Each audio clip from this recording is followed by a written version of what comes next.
What's up, guys? Hungry Stingram back with myself. So today we're here. I would say today. Of course, it's already today. Why am I saying that?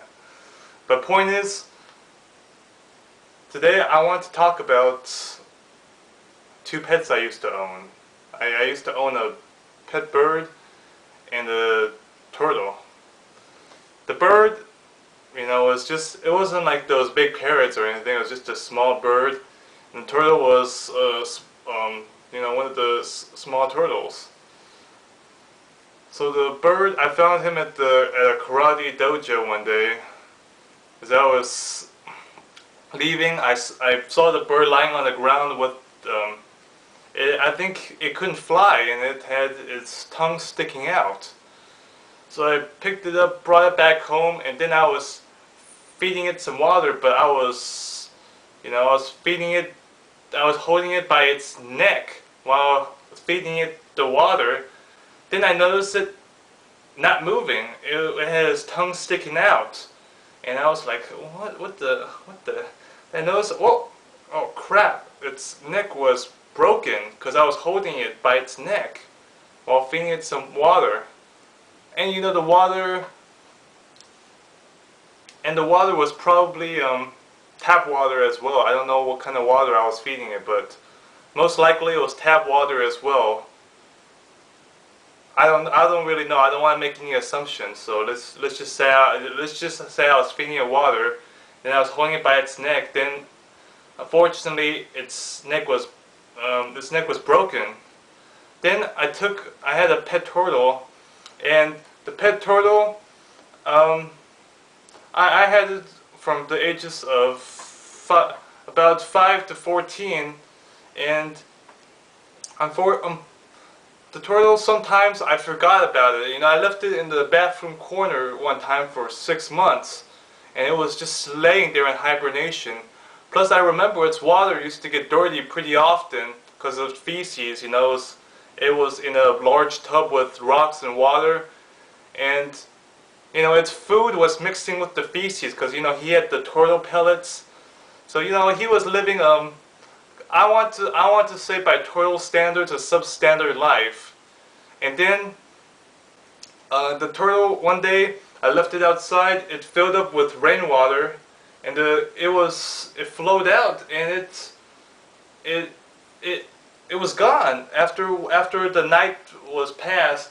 It flowed up with rainwater, and I saw there was no turtle in there because he went over the edge and just left.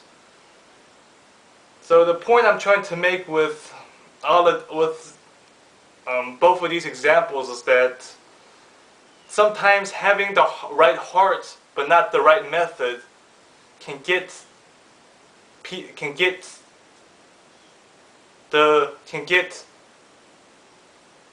someone hurt.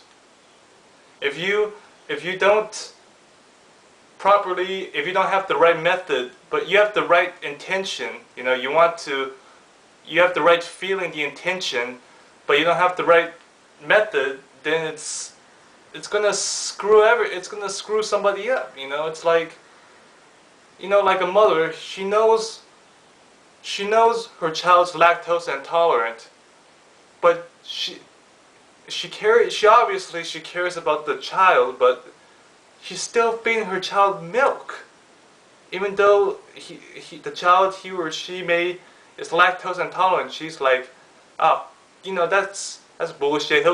He or she will get used to it. Like, just think about it. You gotta think, do some research about stuff before you get somebody hurt. I mean, this day and age, if you don't know something, you can just look it up on the internet. It's like, it's not too difficult.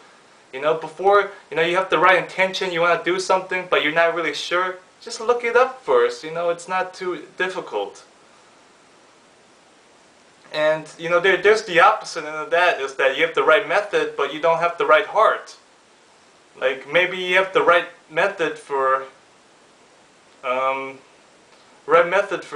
building muscle, like, but you don't really have any real use for it. Maybe you're I don't know, maybe you're a track runner, you have the right method to build muscle and you're building muscle, but you're a track runner. So why, it's like your heart is like conflicted, you have the right method, but you don't have the right heart. You're not dedicated to the method, you don't have the right feeling for it.